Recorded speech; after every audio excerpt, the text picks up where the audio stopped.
असरानी साहब की भावुक विदाई हुई। अचानक खबर मिली कि असरानी साहब का निधन हो गया है। वो हमेशा अपने अलग अलग किरदारों की वजह से सबके बीच यादों में रहेंगे। अगली तस्वीर मैं आपको दिखाऊं, ये उनके घर की तस्वीर है। जब जानकारी मिली, वो चाहते थे कि उनका अंतिम संस्कार के बारे में ज्यादा जानकारी लोगों को ना दी जाए, इसलिए शांतिपूर्ण तरीके से बहुत कम लोगों की मौजूदगी में ही उनका अंतिम संस्कार किया गया। आपको बताऊं, 84 साल की उम्र में असरानी जी ने अंतिम सांस ली है। उन्हें 4 दिन पहले अस्पताल में भर्ती करवाया गया था। उनके फेफड़ों में गंभीर संक्रमण था जो ठीक नहीं हो सका। उनके निधन की खबर अंतिम संस्कार के बाद पता चली। उनकी आखिरी इच्छा थी कि निधन की खबर छिपा कर रखी जाए।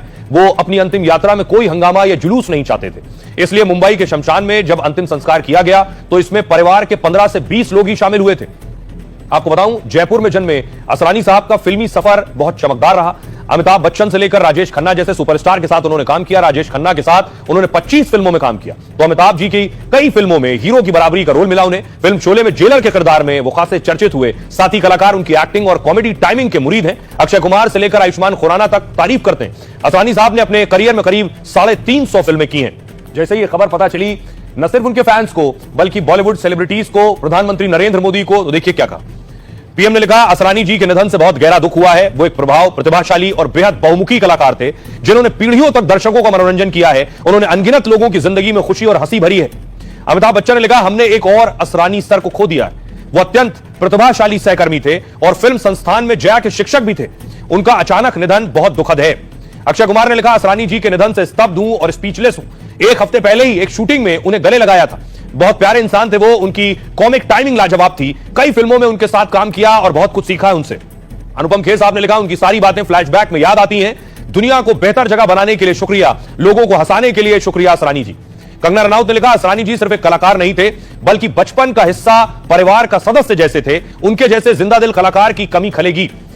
राजकुमार राव ने लिखा, हमारे बचपन को हंसी और मनोरंजन से भरपूर बनाने के लिए आपका बहुत बहुत धन्यवाद। आपकी विरासत हमेशा अमर रहेगी।